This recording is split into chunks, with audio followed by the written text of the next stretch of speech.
the PCAM Podcast, recorded at Wave Studios, a sound design and mixing facility with a worldwide reputation for audio excellence. The PCAM Podcast. So, hello there. This is the first in a series of PCAM podcasts, which will be looking at various issues in the industry, designed to offer our members and anyone else who is interested information on the advertising music industry. So, we're going to go into why exactly PCAM was set up and what it does as an organisation. But first, we are going to introduce ourselves around the table, and I'm going to start with Tony. Hi, I'm Tony Satchell. I run Candle Music. We've been doing music for advertising for about 35 years. My name's Augusta Quiney, and I'm a founder of a music production company called ABOM, which has been running about 13 years, and I'm the current chair of PCAM. Hi, I'm Chris Smith. I'm a composer-producer. I currently run a music production company called the Barbershop Music Company. Prior to that, I was the founder of Final Touch Productions, and I've been a member of PCAM since 1988. I'm Sally Johnson. I'm the composer, one of the composers and co-founders of The Noise Deli. We're pretty new, 5 years. Pretty new to PCAM too, 2 years. Cool. And I am Blair Mowat. I should have probably introduced myself at the start, but I didn't. There you go. That was my first mistake. I am a freelance composer. I compose music mainly for film, but I do little bits of sort of advertising and viral stuff as well. So, why PCAM? Why did it first start out? Tony, you have some valuable information on this, I believe. I started Candle in 1979 and knew absolutely nothing about advertising music, so I came from the record business.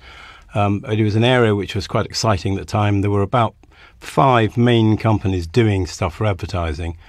And I always had to ring up somebody called Maggie at Airedale for information because she was the only one who knew what was going on. And advertising agencies were sort of being a bit divisive with people and telling them different stories about how they should operate. So everyone sort of decided it would be a good idea if we all got together and not to start a union, but to start a meeting of people who are in the same business to help each other, to give us each other information and advice and to try and forward the cause and the professionalism of advertising music.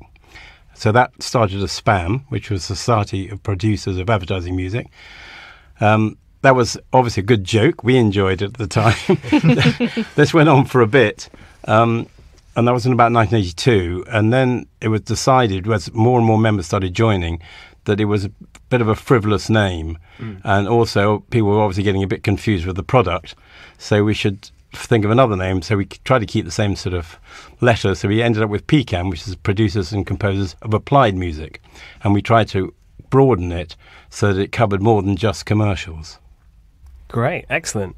And then Chris, you sort of joined after Tony, didn't you? Yeah, I was the young upstart about 10 years later, and I came from a background of songwriting and production, and really wanted to find a way into a business where it was a bit more 9 to 5, a bit more grown up, and my lack of hair wouldn't be seen as a major impediment to stardom. And so I set up Final Touch originally at end of 88, beginning of 89, mainly to do advertising. I'd done some work as a freelance copywriter. I mean, I read English at university. I was at Oxford, read English, but and so I sort of had some connections in the world of advertising. So we started this, and although odd perhaps in the current climate, we kind of went to where we perceived, there was a livelihood to be made and good money. Because at that time, of course, all the companies that were around and companies like Tony's had a very visible physical presence in the West End, so there was quite a lot of barrier to entry. I mean, you needed money, you needed to be here in town, you needed to have the kit, you needed to look like the real deal. You couldn't just do it in your bedroom. You couldn't just do it in your bedroom. Laptops and mobile phones didn't exist. I mean, it's bizarre as that may seem. I mean, in those days, the fax machine was something that you went and used on a corner shop for £1 a sheet. I mean, it was bizarre. I had a golf ball typewriter which I thought was really cool because I could pre-program cassette labels on it, and I mean that does sound bizarre, but it wasn't actually that long ago. So, and I needed to know, kind of, like Tony, I guess I was looking for information and for for a source of that information to sort of figure out how I should go about doing my business. And I can't remember right now. I know who told me about it. Isabel Griffiths, the well-known orchestral fixer, who I went to see because I blithely thought I'd be doing huge amounts of major orchestral work. So I went and had a chat with Isabel, and she suggested that I should join SPAM, as it then was. And I went along to my first meeting, which used to be in the Glory Days upstairs at what was the restaurant in Greek Street? L'Escargot. Just shows you how the Glory Days were the Glory Days. And sat there in awe. And there was in those days a lot of people that would turn up to physical meetings, actual meetings, and I thought, wow, I've sort of entered this amazing sort of professional, not quite secret society, but it really felt like, wow, really joining people who know what the hell they're talking about. That's great. I've got to say that's how I felt when I first joined PCAM, and I first came to my PCAM committee meeting. I had no idea what anyone was talking about, which is why I was there to sort of soak it all up. Yeah, for sure. And we should say that PCAM members are always welcome to come to any PCAM meetings that we hold, if they do want to soak up some information. But we've had a few here and there, haven't we? But yes, not loads. Absolutely. But Augusta, so you joined after Chris, and why did you first join PCAM? Similar reasons? Well, I went to work for a company called M62, which was initially set up as a sound design company, but were writing a lot of original music by the time I got there, which was at the turn of the century. I like saying that. Yes, the new millennium. I should hasten. I do mean the turn of the 21st century. Sounds very grand. Yes. Yeah.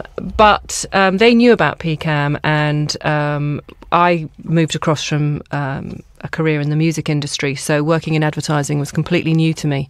And I had no idea really how you were supposed to charge and what sort of legal agreements should be in place when you license music for a TV campaign. And I wasn't actually used to this very direct sense of competition in which we all work, this context where we're sort of pitched against each other. And actually the sense of isolation that I think that can induce. It's really tough. It's tough if you're a sole composer, and it's also tough if you work in a music production company, because you don't necessarily feel inclined, or there are no opportunities to talk to your competitors, and our clients pitch us against each other. So it was just a great relief to discover that there was this organisation to whom you could go for advice, targeted, specific advice, clear-cut stuff about what value to put on your work, and what your rights were. And actually also it was an opportunity to connect with other people who do what you do and were able to give advice and moral support as much as anything else. A really, really valuable and wonderful thing, and I was hugely relieved to discover it when I did. And then I think I was invited to join the committee. I think it was probably about 6 or 7 years ago. And I was very, very excited to do that, and since have very much enjoyed that sort of camaraderie that we have on the committee, where we can compare war stories. But I think today, and in fact I'll be interested to hear what Sally thinks, because she's a newer member, what we're trying to do is still communicate the important lessons about good business practice and how we can maintain the value of music in a very, very challenging environment, but also how we can demonstrate that as a composer or a music production company, you are not alone. It is a very solitary profession, isn't it? And yeah, and I think you're right that at the moment, certainly in that sort of post-Napster generation, the current crop of people who work in music and production and everything have come from a generation where music was free when we were teenagers, and people, there is a spiral of decline that is happening when people don't put a price on their music. And certainly when you first leave university, like I found, a lot of people want you to work for free, and I think what PCAM is great for is sort of telling you why that isn't a good thing, and why at the time it might seem that it's really good to get a leg up on the ladder, and there are certain instances when that's okay, but in general, for stuff which is a commercial project, stuff where you should be getting paid demo fees, there's a reason for that, because it helps you down the line when you're actually working at it in a few years down there. So, Sally, you're the newest member to the PCAM committee, aren't you? Indeed. Thanks to Augusta, kindly invited me on board. Great. And what do you think of everything so far? Are we all mad? Or pretty much. Have you put up with us so far? I have to say, Comes with yes, the territory. definitely. I think all people who exist in a fairly solitary existence, as musicians do, tend to like us. I mean, I completely. It was just an accident almost to even become a composer of applied music in the first place, let alone actually find PCAM. Was also kind of an accident. There's no information about anything to do with this business structure. It's just not common knowledge, and if you find yourself making music for adverts, as I did, kind of by chance, it really was the only source of information available, and I found it on Google, basically. Good to know. That's great. I searched. It was the only thing that I could find that would actually deliver any information, and that is the first and foremost what it's there for, I think. And definitely I found it excellent meeting other people who do what I'm doing, because it is pretty solitary. Yeah. And it can be quite you can feel really up against it sometimes. So I think it's really, really valuable tool, absolutely, and it's the only thing available.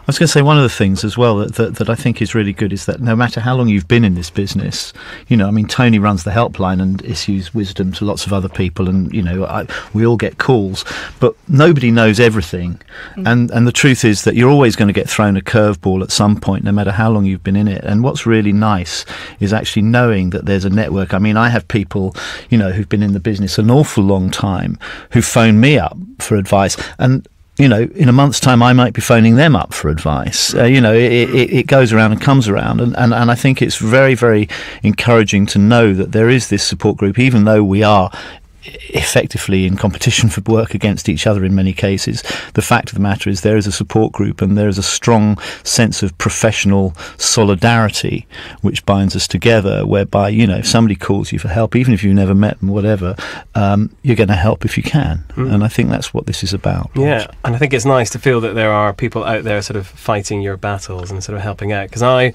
first encountered, I think it was you and Jonathan, I saw at a Music Tank event, and you were laying in, I won't say you were laying into, but you were laying into some people. It's probably there on the internet to be found. Who were talking about, sort of taking away publishing and, licensing music for use in other countries. And I was just so impressed how, vitriolic you were, in a nice way, in a playful way. And also both very articulate, and I thought these guys know what they're talking about. And that's why I certainly tried to get involved. Okay, so as we reach the end of the podcast, I think it'd be nice to talk about the standardised contracts which PCAM negotiated, which was one of the greatest achievements, would you say, of the organisation. Who would like to lead up the discussion on how that happened? I think it was with the IPA, which is the Institute of Practitioners of Advertising, who represent all the major advertising agencies. And we felt it would be nice to have something in place which they were happy with and we were happy with. And so over a period of time we negotiated a contract which now is considered to be the standard contract for commercials in advertising. And I think it gave a good structure which certainly wasn't there before, that everyone can go along with.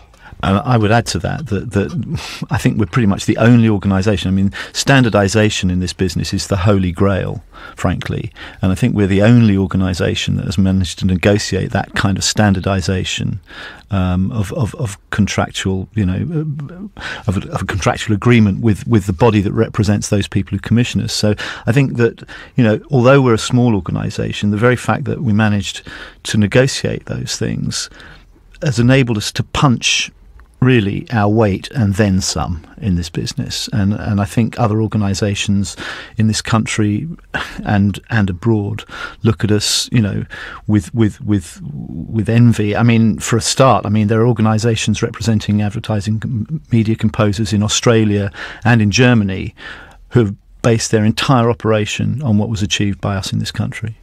And I think it's also testament to the great relationship that we have forged with the IPA. that we have that mutual respect between the two organisations, and we are able to take issues to them, whether that's maybe something that's cropped up with an individual member who may be having difficulty with an agency, or if there are general issues that need raising. Their door is open to us, and we have regular meetings with the IPA.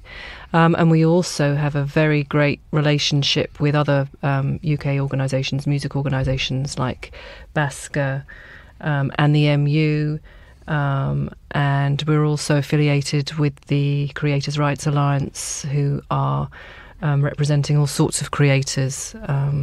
Freelance creators. Freelance creators, yes. So those sorts of ties, I think, are very important. And of course also PRS, which one stage didn't take the royalties generated by advertising commercials very seriously. And due to our sort of good works, they've now doing a really good job at picking up royalties for commercial composers. I'd say this is in danger of being swamped with acronyms here. The CRA is Creators' Rights Alliance, and PRS is the Performing Rights Society. Yeah. And as a composer, can I just add that's probably, it's definitely the only way to get a standardised contract to present to a client. And that is the main reason I was looking at PCAM. Yeah, so whether you're an existing member or a new member, you can log in and you can find those contracts on the members section of the website, can't you? Yes. Yeah. Invaluable as well resource. as other information about how to sort of put a value on your work. Yes. So I think we should probably start to wrap up there. I think it's important to say anyone who's interested in finding out more about PCAM can do what Sally did and type PCAM into Google, or you can go to the website, which is www.pcam.co.uk, and now you can find us on Twitter and Facebook, and also LinkedIn. I think that's being set up as well shortly, if it hasn't already. So yes, we have far more of a social media presence. I felt quite old myself saying, oh, now you can find us on Facebook and Twitter, because it's, kind of everyone's on it. But yeah, we are on there. So please do come and visit the website, and also the helpline, which Chris mentioned earlier, is also a great resource to find out. Just give the number of the helpline, maybe? You certainly can, Tony. The PCAM helpline number is 0906 633 0070. That's 0906 633 0070. I'm not afraid to admit as well that even as chair of PCAM that I call the PCAM helpline from time to time, as Tony will. I called it last confess. Yeah, it's just one of those things. Sometimes something comes your way and you're not quite sure what the answer is. Yeah, and, definitely. I'm comparatively, compared to the experience that Tony and Chris have, there's going to be certain things that I need to get a second opinion on. Yeah. And for that, it's worth its weight in gold. So if you've got a problem, go to the PCAM website. If you're a member, first of all, join PCAM. Go to the website, log in, look at some of the pages where all the help is. If you can't find an answer, then the PCAM helpline is the place to call. So that wraps up our first podcast. We're going to take a short break now, and we look forward to joining you for another podcast soon. The PCAM Podcast.